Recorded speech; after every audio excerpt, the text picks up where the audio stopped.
Everyone's got a game they wish they could play like the good old days. Maybe it's Year One Siege, maybe it's Halo on the original Xbox, or maybe it wasn't changed, maybe it was destroyed. The Crew, Dying Light's Battle Royale, or Far Cry 3's multiplayer and co-op that you just aren't allowed to buy or play anymore. There are primarily two types of dead games. Ones that have such a low population that you can't find a game, and ones that some dickhead suit didn't care about anymore and decided to take out back an old yeller. For a recent example, let's talk about Battlefield Bad Company 2. Out of all the Battlefield games, there are only a few that are as revered as much as Bad Company 2. And as someone who didn't play it when it came out, it's easy to see why. This game doesn't have the depth of customization of something like Battlefield 3 or 4, but the atmosphere is just there. The soundscape is fantastic,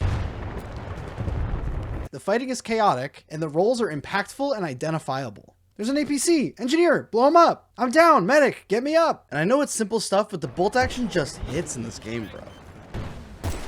But at the end of 2023, EA decided you don't need to play that dusty old game anymore. You can play 2042 instead, and they pulled the plug on it. Niche games are especially prone to getting shut down, which means multiplayer stealth games rarely get made, and it's even more rare that they survive. If I haven't made it obvious by now, I've always been a massive fan of Assassin's Creed. At least I was. But something I only got to play a couple times as a kid was the multiplayer for Assassin's Creed. It was a unique blend of action, parkour, and social deduction game that managed to implement not just the parkour and assassinations from the single player, but it also had the blending. Each character that the players could play as would be copied and placed as NPCs around the map. And players could play different game modes where they try to hide in plain sight among NPCs to get an edge on their opponents. Once committed to an attack, they'd be stuck in a lengthy animation, and people on the defending side of the game could attack an attacker to stun them.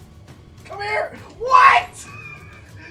What? Additionally, if you bait an attacker to attack the wrong person, in most game modes, that attacker loses you as a target. In addition to this, there was a progression system involving a multitude of gadgets, and fantastic level design that encouraged you to play the game like you'd play the single player, along with intense and various point bonuses for stealthy, acrobatic, and calculated play. The main mode was called Wanted. Players are assigned a target and are assigned as a target to someone else. This means you're hunting and being hunted at the same time. So one impulse might be to rush your opponent and get them, but that exposes you and can cause you to get killed first. The game also rewards you for spying on your target for a bit before killing them. Basically, the more mastery you have, the more points you get. It's to be expected this game has good parkour. It is still Assassin's Creed after all, but even the notoriety and escape systems appear here. If an attacker chases a defender and they get away, they lose the target, meaning you aren't just running away until they get you or you die. You can run away and actually get away. In short, this shit's really cool. But here's where the smoke bomb hits and the French Canadian sticks his butter spreader in you. Ubisoft killed the servers for these games in 2023. Tons of games, actually. And since these games didn't have any form of local area network play or fan-made servers, that's all she wrote for them.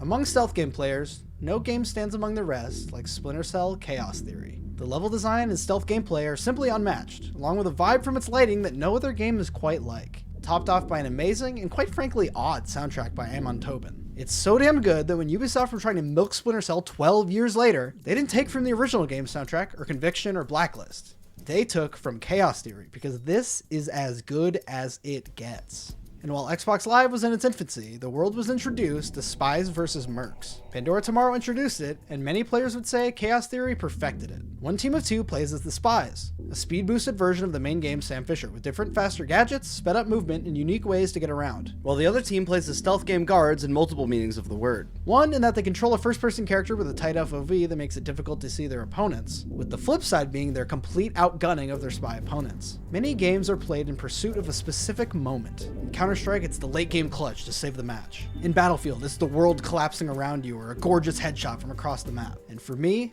this is the moment in Spies vs. Mercs. When the guard walks by you and you totally get away with it. That's the juice. This is why kids enjoy hide and seek. It's knowing that you know and they don't. It is glorious. Plus, no one playing hide and seek ever snapped the seeker's neck. I hope they didn't anyway. Or at least, that was the idea. Every single version of Splinter Cell's multiplayer has been shut down by Ubisoft. Pandora, Chaos Theory, Double Agent, even Blacklist Spies vs. Mercs has lost support. And even co-op for Blacklist and Conviction doesn't work despite all these games but one being actively sold on multiple storefronts. Actually, while I was making this video, they added Pandora Tomorrow to Steam, and guess what? No Spies vs. Mercs. Speaking of things that are 21 years old, give me 60 seconds to tell you about the sponsor of this video, Five. Five has once again partnered with me to let you know about their quick hit THC gummies. For those of you that are 21 and over, Five provides fast-acting THC effects, and I can personally verify their claim of it kicking in 10 minutes or less. Each flavor has its own strain and has different effects. You can shop around for the gummies that are right for you. You aren't starved for choice. They have Blue Dream, a sativa-dominated hybrid meant to be calming without putting you out, Pineapple Express, another sativa-focused hybrid meant to be more balanced, Sour Diesel, their watermelon flavor, meant to be more of a dreamy, chill experience. And my personal preference, Lemon Haze, meant to keep you productive, or in my case, keep me clicking on heads. For those of you who are over 21, you can head to my link in the description or pinned comment and get a free bag of 5's quick hits. All you need to do is pay shipping and they send them straight to your door. No waiting in lines, no fees at the ATM since the dispensary won't take card. Just a pleasant high in 10 minutes or less. Thanks for giving me the time to share them, and thank you 5 for sponsoring this video. At this point you may be confused. Spies vs. Mercs is supposed to be dead.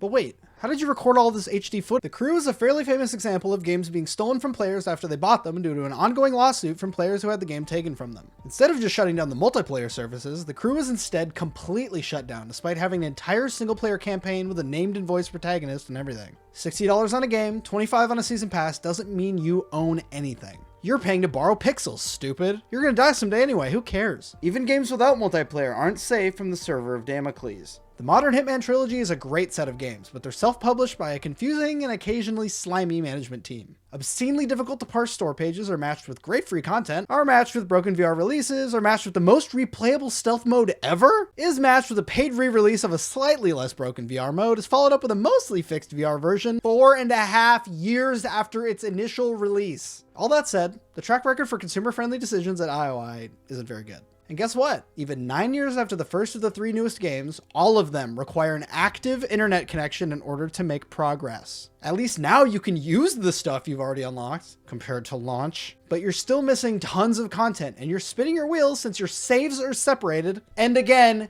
you can't unlock anything. But what happens when that's the only way to play left? When the connection fails and that's that? Well, you fucking mod it is what you do. I already have a video about Peacock, but the important thing to know is that it's a server emulator that allows for all the progression and content to be playable without an internet connection. Almost like it's a good or product that you paid money for and that it functions properly. And here's the part where I tell you that every single game I brought up so far can be played due to community preservation efforts. 11 years after release, the Crew Unlimited gives players the ability to boot up, play, and even mod the Crew. It's been a long time since I got an open world racing game with traffic and a cockpit view with a first person character. I miss you every day, Midnight Club LA. It even works with my wheel. Metal Gear Online is the name of the multiplayer modes for Metal Gear Solid 3, 4, and 5, with the multiplayer for MGS4, MGO2 being the runaway favorite. And I see why. It's an extremely unique game, being a half stealth game, half third-person tactical shooter, and 100% Metal Gear. Crazy in-depth player customization, playable story characters, nudie mags as landmines, cardboard boxes. This game is as metal as Gear can be. And thanks to the team at Save MGO, not only is it playable, you can play this PS3 exclusive game in crossplay between consoles and PC with minimal setup for free. The server browser and player population means it's easy to find a match and play within minutes of clicking on the webpage.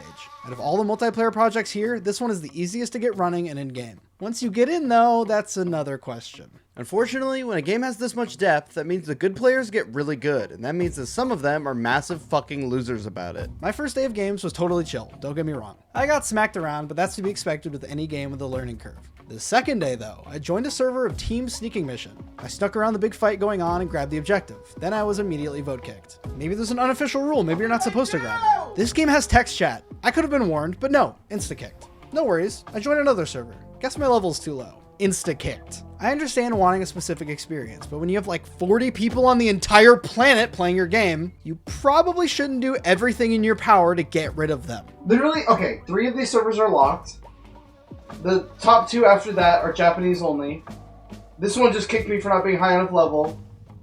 This one has 8 people. This wasn't a majority of my matches though, don't get the wrong idea. I had a good time playing this mode and I felt genuinely grateful for the opportunity. They just don't make games like this. So to me, it's important to take the opportunity to play them while you can. On a similar note is the earlier mentioned Spies vs. Mercs. Thanks to the wonderful work of some modders and community builders, Chaos Theory and Double Agent Enhanced are another seamless setup, download, and extract way to play these games for free with ease. But I kind of think that's the biggest problem. The server I use to find games is invite only because they want to keep the average game quality up. But to me, this is just a less toxic version of the MGO kicking. If a game sucks and there's 4 people per game, just don't play with the guy who sucks. If there were more players, even 10 active ones at a time instead of 2 or 3, you wouldn't need to wait 20 minutes or an hour to find a game. You could just open the game, look at the server browser, and join a game. And this is a game damn well worth playing. The guards play like a blend of a Rainbow Six Siege Defender with access to mines, motion detectors, and camera networks, as well as feeling like a survival horror game when you're playing against a competent spy. Spies need to use stealth and gadgets to avoid or take down the mercs while accomplishing a set of objectives, like planting a bomb in an area or stealing a disc and moving it to an extraction area. Different maps have different hazards for the spies, like lasers connected to alarms or motion sensors, and that's before you account for the proximity mines that have to be slowly approached and disarmed, or laser poison traps that slowly kill you until you're healed by an ally or med station. Most problems have at least two solutions, and which you can come up with and decide to do in the moment can have major consequences. There's a laser grid in front of you. You can shoot it with your taser gun, but it does take a moment to make some noise. If you brought chaff grenades, you can use those, but it also makes noise and they take up a gadget slot, but it is a bit faster. Alternatively, you could time a roll to make it through, but you may be visible in the enemy's sound reticle. And if you mess the timing up, the guards get a mark on your location and the objectives are locked for a bit. A guard's walking into a room. Do you stun him and run away? Do you flash or smoke and do the same? Do you try to time the gas from a sticky camera to his entrance? Maybe you saw a mine and slowly walked past it to make it into the room. Now, since you didn't disable it, you can shoot it and kill the merc with his own mine. The good news is, you're watching this video. That means other people are watching this video, which means now is one of the best times to try it.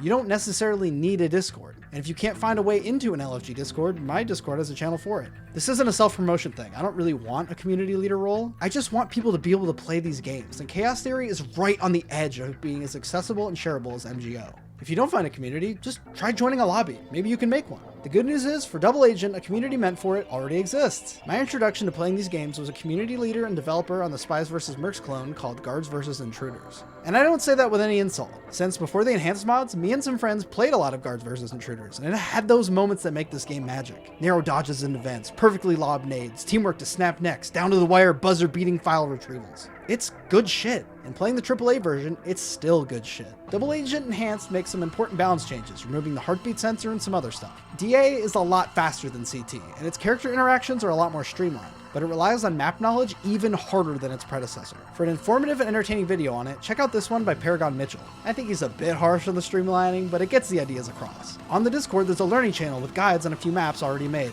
and I'm sure if there's demand for it, Gambox will be making more. I'll have a link in the description to the DA community Discord. They have friendly people willing to teach and a cool Discord bot ranked elo system thing that I'm looking forward to watch progress. Without Aethor and Gambox, this video would not exist. Now for something a bit more in progress. I told a little white lie earlier. One classic Assassin's Creed multiplayer hasn't been killed yet. Black Flag. There's a Looking for Games Discord called AC Multiplayer Revival, and it's exactly what it sounds like. You can pick roles, then ping that role, and everyone joins the queue together, and bada bing, you have a game. And that's already cool, but it's on a timer. One day, Ubisoft is gonna pull the plug, so it's probably best you get some games in while you can. But I have good news to soften that blow. Linked in that Discord, I became aware of something called the Phoenix Network. They do cool back-end server business to try to rip dead games out of the dirt, and the one they're getting to the tail end of saving is Assassin's Creed Brotherhood's multiplayer. As of writing this, it's not quite done yet, and the developers warned me that the server can go down and they need to fix it before it's fully released. But wait, fully released? Does that mean it's partially released? Well, yes. A little while ago, they launched in beta. And like with the rest of these resources, I'll have their website linked in the description. Like with these other games, the people who are good will kick your ass, but at least for me, this game's a blast even when I'm getting owned. Worst case scenario, I get to run around doing Assassin's Creed Brotherhood parkour. I don't know if you guys know me, but I'd probably be doing that anyway. The character building is pretty interesting, and you start with everything unlocked, so you don't have the Black Flag issue of bad equipment against better players. This and Chaos Theory were probably my favorite of the bunch. Just extremely unique and fun experiences. I gave PlayStation a mention. How about Xbox? Yeah,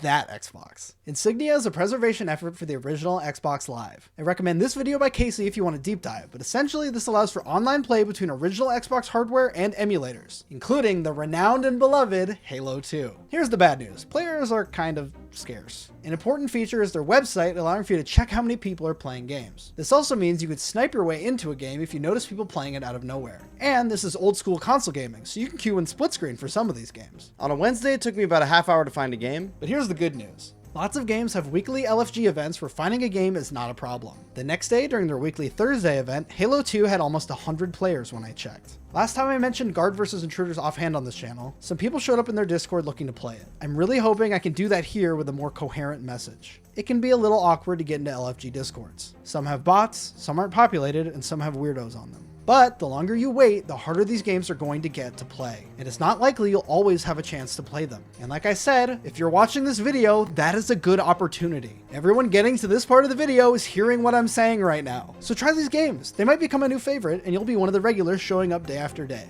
And if you're not, that's fine too. At least you got to try some all-time classics while you still had the chance. And for the community preservation people, the most important thing you can do to get these projects populated is reducing barriers to entry. I couldn't get 4 people together to play Black Flag in my Discord, and I bought 3 people the game. But we did play Guards vs. Intruders, because here's the link, download this, is way easier than here, take this key and download this 30 gig game. The more the setup is built into the end product, and ideally if that product can be downloaded for free, the less time setup is, the less likely you lose someone in the middle of the process. Every project mentioned will be linked in the description, and I beg you to try at least one of them. Regardless of if you do or not, I thank you very much for watching. Special thanks to my Patreon and channel members. Special thanks to M Shark, Big Nuts 15, Sad Suckling Horse, Killamon 1, Miller 273, Apple Flange Enjoyer, Sunday Roast, Yato God, Mythic Wombat, Bashal, Harris Broach, Stefan, Sark Malark, Submarine Guy, Hayden, Robert Lucas, Days Canadian, Sea Trouble, Keiko Weeb, Amanda Lick, Sapast, and Cookie. I appreciate you all, and I couldn't do it without you. Thank you all very much for watching, and as always, subscribe to my fucking YouTube channel.